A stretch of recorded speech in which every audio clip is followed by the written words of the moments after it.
우리가 성경을 읽으면서 한 가지 알아야 하는 사실이 있습니다. 성경 66권은 다양한 것 같고 많은 이야기가 있지만 그 맥락은 거의 하나로 집약되고 있습니다. 그것은 바로 예수 그리스도라는 것이죠. 예수 그리스도를 믿음으로 말미암아 우리가 은혜가 주어지고 예수 그리스도를 통하여 우리에게 구원이 이르게 된다는 것이 신구약 전체에 이르는 말입니다. 그러니까 그 사건을 통하여 우리가 많은 것을 알 수가 있는데요. 이런 점에서 오늘 사사기를 보아야 하고 기드온의 사건을 다시 한번 조망해 보아야 됩니다.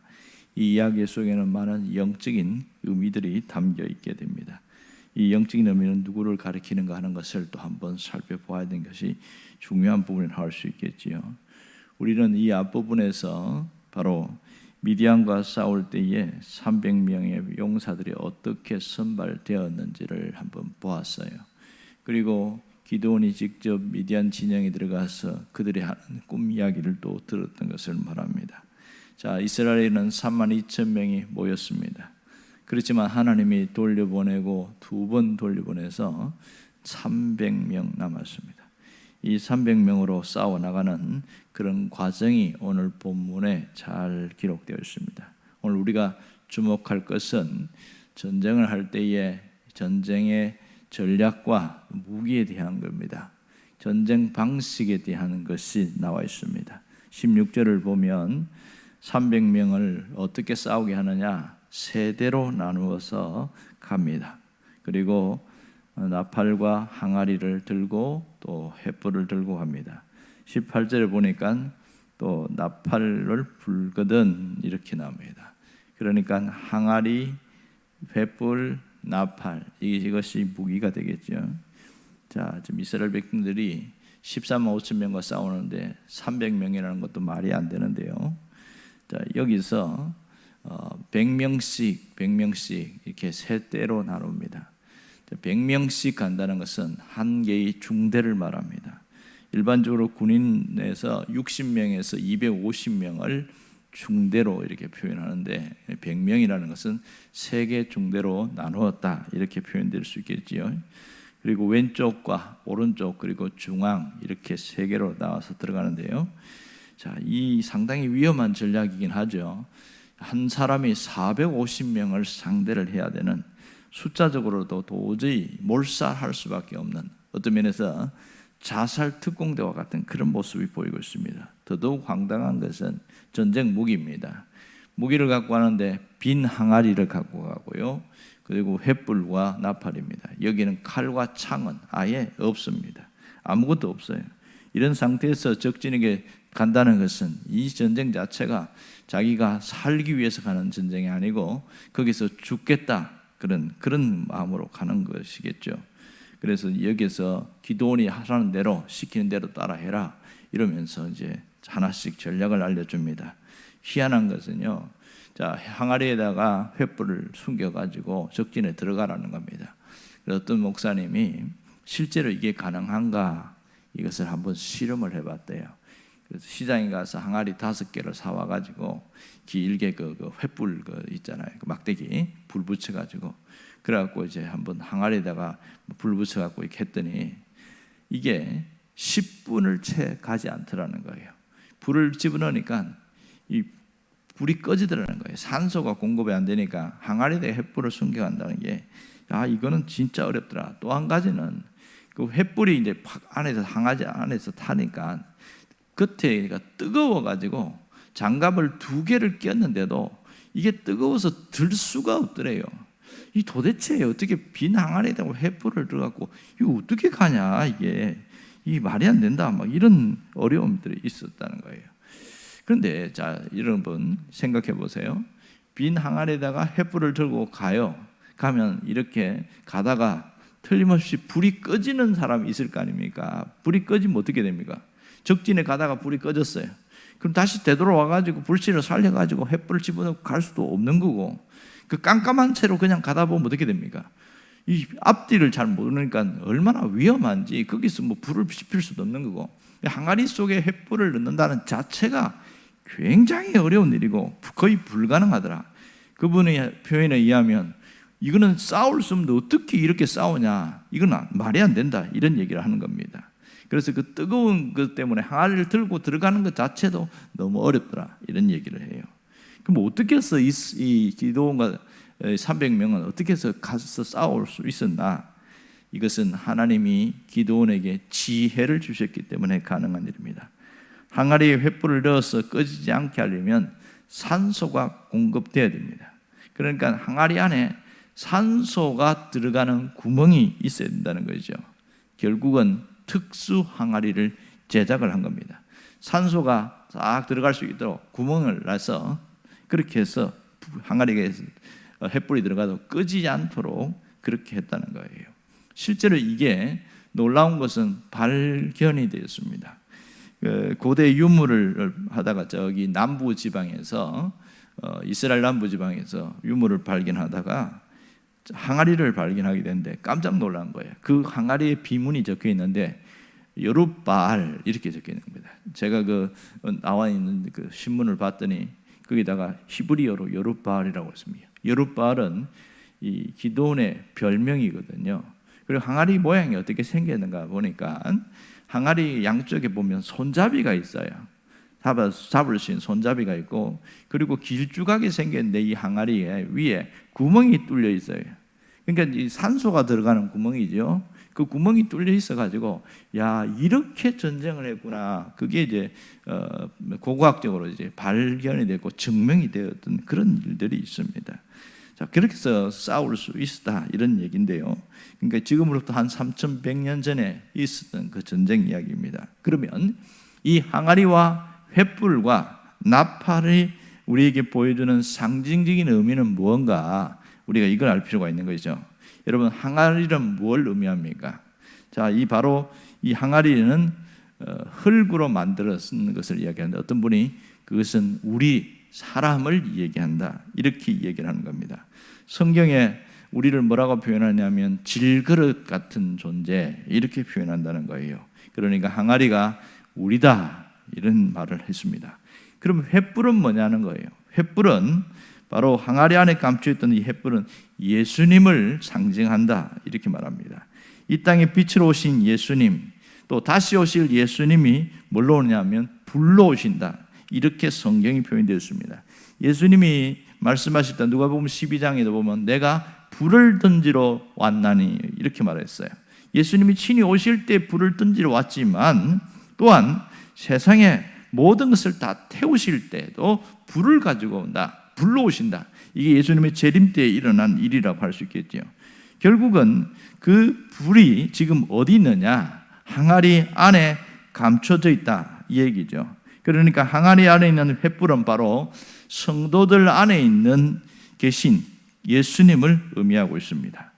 결국은 내 안에 횃불이 되신 예수님이 계신다, 이렇게 표현할 수 있는 것이죠. 바울도 고린도후서 4장 7절에 보면 그 얘기를 했습니다. 우리가 이 보배를 질그릇에 가졌으나니, 그랬어요. 여기서 말하는 보배는 예수님을 말합니다. 질그릇은 사람을 말합니다. 이 보배를 질그릇에 가졌으니 이는 심히 큰 능력이 하나님께 있고 우리에게 있지 아니함을 알게 합니다, 이렇게 표현하고 있어요. 자, 그만큼 우리 안에 예수님이, 횃불 대신 예수님이 계신다, 이 표현을 그렇게 다시 성경으로 표현할 수 있는 거죠. 그리고 나팔은 선포하는 것이죠. 나팔은 부는 것이 의미가 있습니다. 자, 그러면 지금 하나로 생각해 드릴게, 병사가 세 가지를 가져가거든요. 항아리, 빈 항아리에다가 횃불을 집어넣고, 그리고 나팔을 부는데 손은 2개입니다. 분명히 손이 3개쯤 돼야 해야 되는데 이걸 어떻게 하는 건가? 가만히 보니까 횃불에다가 항아리 속에 숨겨서 이 2 손으로 잡고 가는데 나팔은 허리에다가 차고 갔습니다. 그리고 그 적진에 향해 들어갔을 때에 항아리를 깨트린 거죠. 항아리를 깨트리고 횃불을 쫙 높이 들면서 동시에 나팔을 불게 됐습니다. 이 얘기를 하고 있어요. 자, 결국은 이것은 뭘 상징하냐면 우리가 깨어져야 한다, 부서져야 한다는 것을 말합니다. 우리 속에 계신 예수님이 드러나기 위해서는 우리의 자아가 깨트려져야 비로소 예수님이 나타남을 말하고 있습니다.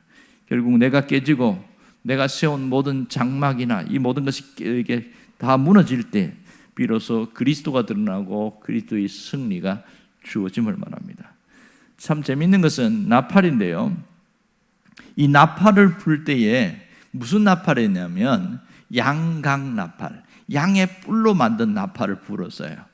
보통 이 나팔을 불 때, 전쟁할 때에는 양각 나팔을 불지 않습니다. 은나팔을 불어요. 은나팔을 뚝 불면 공격하라, 뭐 2번 불면 뭐 태각하라, 뭐 이런 식으로 예를 들어서 신호를 짜서 은나팔을 부르는데, 여기서는 양각 나팔을 가지고 왔어요. 전부 다 양의 뿔이 있는 양각 나팔을 갖고 있는데, 이 양각 나팔을 언제 부냐면 당시 이스라엘 백성들은 평화를 선포할 때에 그 나팔을 불었습니다. 그러니까 샬롬을 선포할 때에 불었다는 거죠. 그러니까 결국은 정리해보면 이런 얘기죠. 나라는 항아리가 깨지고 예수 그리스도를 높이 드러낼 때에 우리의 삶에 비로소 샬롬이 임한다는 거예요. 우리의 삶에 평화가 임한다는 거죠. 진정한 승리는 이렇게 주어짐을 말하고 있습니다. 지금 주님은 바로 이 말씀을 하고 있는 겁니다. 자, 이 전쟁은 누가 하는 전쟁인가? 내가 하는 전쟁인가? 아니면 주님이 하는 전쟁인가 하는 거예요. 바로 이것은 주님이 함께하고 주님이 직접 하시는 전쟁이라고 할 수 있습니다. 횃불 대신 예수님이 하는 전쟁이 바로 인생의 전쟁이죠. 나를 깨뜨리고 나를 부수어서 나를 참된 승리자의 모습으로 만들어가는 것은 바로 주님이 행하시는 전쟁입니다. 결국은 우리가 할 수 있는 것은 딱 한 가지밖에 없어요. 그건 뭐냐면 내가 부서졌을 때에 주님을 찬양하고 주님을 예배하고 영광 돌리는 일이라고 할 수 있습니다. 우리의 삶의 모든 것을 다 주님 앞에 내가 맡겨버리고 하나님이 하실 겁니다. 하나님이 하실 줄 믿습니다. 그렇게 살아가는 게 신앙생활이라는 거예요. 그런데 신앙생활을 하면서 자꾸 자기가 뭔가를 하려고 하는 분이 있습니다. 나를 자꾸 나타내려고 하는 분이 있어요. 그리고 내가 이러다 보니까 충돌이 있고 갈등이 있고 힘들어요. 신앙생활에 자꾸만 방황하는 사람들은 바로 자기가 드러나는 겁니다. 안 깨지는 거죠. 항아리는 깨져야 됩니다. 그래야 예수님이 드러나는데, 예수님은 가만히 숨어 있으라고 그러고 내가 예수님의 등을 얻고 내가 일어나고 내가 더 영광 받고, 이게 잘못된 신앙생활인데 그렇게 하는 사람들이 있다는 겁니다. 그러나 오늘 이 기드온과 이 전쟁 300명이 전쟁하는 이 모습을 통해서 보면 우리가 깨져야 되는 것이고, 주님이 전쟁하시면서 주님이 영광 받으시는데 우리가 그분을 찬양하는 것, 그분을 높여드리는 것, 그것이 우리가 해야 할 일이라는 것을 잊지 말아야 됩니다. 정말 우리가 하루하루 살아가면서 내 모든 것을 주님께 맡겨드립니다. 이게 내가 해야 할 일이라는 거예요. 그럴 때에 우리에게 승리가 주어진다는 것을 말씀하고 있습니다. 신앙생활은 그렇게 복잡하지 않습니다. 그렇게 막 대단하고 막 어렵지 않습니다. 어떤 분은 자꾸 신앙생활을 어렵게 하는 거예요. 기도를 하라고 시켰더니 기도에 대해서 공부부터 시작하는 거예요. 성경에는 기도를 어떻게 하라고 했는가? 온갖 다양한 기도의 방법이 나오잖아요. 보면 새벽 기도도 있고 철야 기도도 있고, 그리고 아침에 하는 기도도 있고 오후에 하는 기도도 있고, 기도의 형식도 2손을 높이 들고 하는 기도도 있고, 그리고 무릎을 꿇고 하는 기도도 있고, 굉장히 다양한 방식이 있는데 공부를 해서 기도를 하려고 하는 사람입니다. 이게 잘못되었죠. 기도는 어떻게 해야 돼요? 그냥 하는 거죠. 시간을 내서 기도하는 게 시작이거든요. 그러니까 뭘 많이 알면 신앙적으로 상당히 성숙하고 성장한다고 그렇게 착각하는 분들이 굉장히 많습니다. 뭘 많이 아니까요, 자꾸 가르치려고 들고요, 훈계하려고 하고 사람이 교만해집니다. 이게 참 잘못됐거든요. 결국은 출발이 뭐가 있냐면 내가 뭔가 알아야 되고 내가 뭔가 해야 되고, 출발이 자기 자신에게서 시작되는 겁니다. 절대로 그렇지 않습니다. 신앙생활은 출발이 나가 아니고 그리스도입니다. 그분을 통하여, 이게 신앙생활의 핵심이거든요. 그러니까 신앙생활은 굉장히 단순해야 됩니다. 그 단순함에서 능력이 나타납니다. 그 단순함이 뭐예요? 바로 모든 것을 하나님께 맡겨드립니다. 이게 단순합니다. 이것은요, 훈련을 통하여 되어집니다. 그냥 되는 게 아니에요. 내가 하나님께 맡긴다고 하는 게 쉬운 것 같죠? 해보면 압니다. 못 맡겨요. 불안해서 못 맡기고요, 맡겼는데 허전해서도 못 맡깁니다. 늘 자기가 하고 자기가 판단하고 자기가 결정하고 모든 그렇게 했던 분이 맡기니까 할 게 없거든요. 그러니 이게 훈련되지 않은 사람들은 할 수가 없는 거예요. 바로 오늘 이것은 이 부분을 이야기하고 있습니다. 내가 할 일은 온전히 그분을 예배하고 그분을 찬양하고 높여드리는 것, 이게 우리가 해야 할 일입니다. 이것은 끊임없는 훈련을 통해서 딱 하게 될 때 내 삶에는 진정한 평화가 찾아오고 하나님의 승리가 우리 삶에 주어지게 되어집니다. 오늘도 이러한 삶이 여러분에게 나타나기를 간절히 바랍니다. 기도하겠습니다.